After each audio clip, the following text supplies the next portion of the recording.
Hi everyone, this is Andrea Flack-Wetherald from And Beyond and andbeyondimprov.com, and you've gotten used to, on this channel, discussions of mindful improv, mindfulness and improv, and how those things equip us to be the leaders we intend to be at work. Today I'm going to put on my social worker hat, and we're going to cover a topic that has come up repeatedly, and even twice last week, clients asked me about confronting or handling difficult conversations with a team member who has mental illness. So this is a tender subject, but it's a very important one, and I know lots of you guys are asking this very same question, and you want to know how to treat your non-neurotypical teammates with honor and respect, even during times of tension. So that's what we're going to be talking about today. As always, we are going to be using improv as a lens for unpacking this topic, and we're also going to get into some suggestions based on some of the research that I did, sort of brushing up a little bit on this topic, and I'll link to those resources in the comments as well.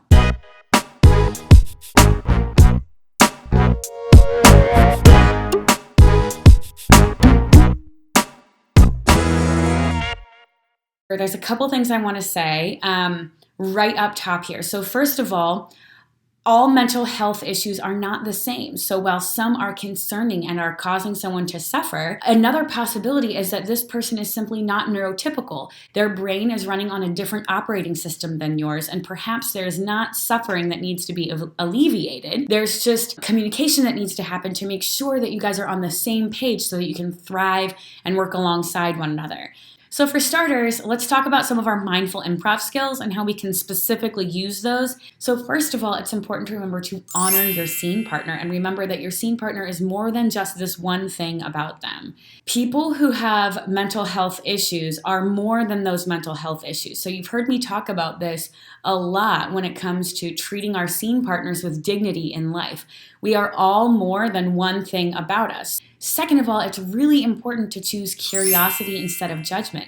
In as many ways as you can find out what your scene partner perceives is happening, that will give you a wealth of information to conduct the conversation or to guide it forward. And the more you can be curious and asking good questions about what this person is perceiving, the more you'll get clues about how to move forward in a way that honors your purposes and your need for structure and boundaries and, improvement upon the situation, but will also clue you into how to do that. Because at the end of the day, what's not going to be helpful is if you are just showering this person with rules from the employee handbook and not presenting this information in a way that it's receivable. So ask yourself, do I want to make sure that I can thrive alongside this scene partner, or am I just trying to cover my butt so we can fire them later?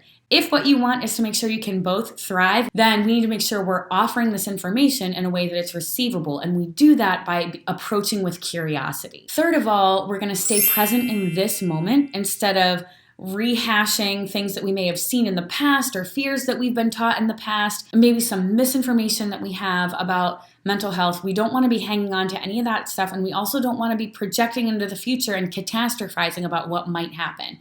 Right now, in the present moment, is your opportunity to connect with your scene partner, and that is what's going to give you the most fruitful outcomes. So in order to help you do that well, I have some do's and don'ts to help you conduct that conversation and stay in really productive territory and make sure that you are honoring this person without escalating the situation.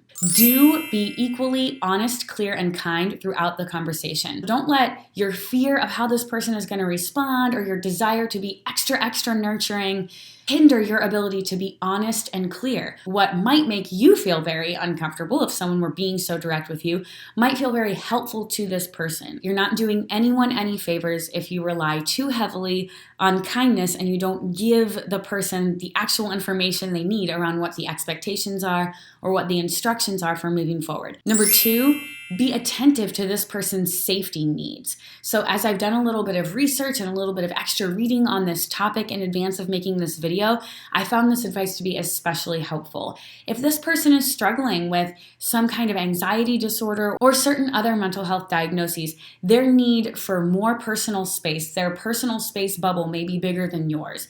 And in order for this person to receive the information that you're giving, you need to make sure you're not triggering them by being too close or putting them in a situation where that it's much harder for them to pay attention and listen and be present with you.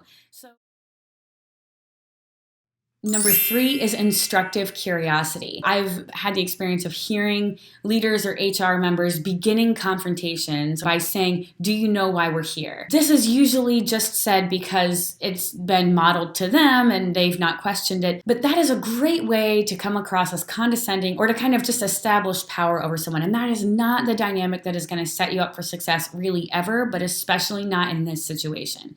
So instead of doing that, I encourage instructive curiosity. Be upfront right away. This is my perspective. Can you share yours with me? Right off the bat, don't leave them guessing about what's going on. Say your perspective or your need, but then ask them why this happened or what is going on from their perspective. Because there's a really good chance that this person sees something that you don't see or is experiencing something that you're not experiencing. And there could very well be a logical explanation, or at least logical to this person, but we want to honor our scene partner by understanding their perspective. Number 4, have resources ready. First of all, so you can support your scene partner as he or she perhaps divulges some information to you about what their needs are. But second of all, you want to make sure that you're not tempted to play therapist. So this is said with love. You are not a therapist. As someone who holds a degree in social work and is also not a therapist, I can tell you that there is even more schooling, there's even more resources and teaching that people who are qualified to conduct those types of conversations have received that equip them to succeed in that environment, okay? That is not what you've been through. So empathetic as you may be, it is not your job to be this person's therapist. And if you take on that role, you are compromising your professional relationship with this person by becoming a trusted confidant who has a vested interest in protecting the company. You have a conflict of interest. So you need to make sure that if this person, and hopefully they will feel safe if the situation merits, to express what's going on, and perhaps they will express a need that they have. Have resources ready to honor your scene partner and to make sure that you don't step out of your zone of genius. So this brings us to the don'ts. Number 1, don't procrastinate out of fear or pessimism. There's a lot out there that leads us to believe that people who are not neurotypical or people who have mental health are not capable of succeeding or are hurtful or to be feared, and that is not true. It's just not true. Second of all, mental health diagnoses are not correlated to intelligence. So don't pass someone off or sort of condescend or avoid getting back to their emails or whatever because you think they won't figure it out. That's a really good way to escalate the situation. Treat your scene partner with dignity and respect by being timely about your response to the situation. Number 2, don't feel obligated to treat this person with kid gloves. This is in some ways another way of dehumanizing this person and treating them with disrespect.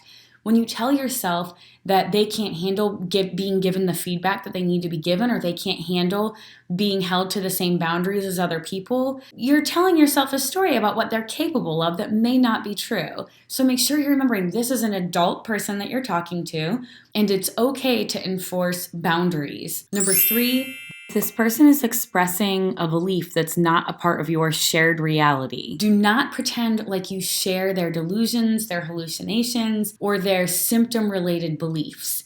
It may feel like a natural instinct to ease the tension by going along with it, but that's condescending as well, and it's not helpful. In less dramatic cases, maybe this is not a voice or a person that they believe is in the room that you are not also experiencing, but maybe this is a belief of paranoia. Maybe they're certain that management is out to get them or that another coworker is out to get them. If you pretend like you share that same perspective, you may be causing this person's fear to escalate. It's good to acknowledge that this person believes it's true. It's not good to pretend that you share that vision alongside them. Thanks so much for watching. I hope this has been helpful. Make sure you take advantage of those resources below. And if you are a leader or an HR team member and you're looking for some assistance in your culture initiatives, I'd love for you to click on the link to my website and learn a little bit more about what I do, and reach out to me if mindful improv is something that could add some value in your leadership development programs. I'd love to talk with you. Thanks so much for watching, and I'll see you in the next one. Bye.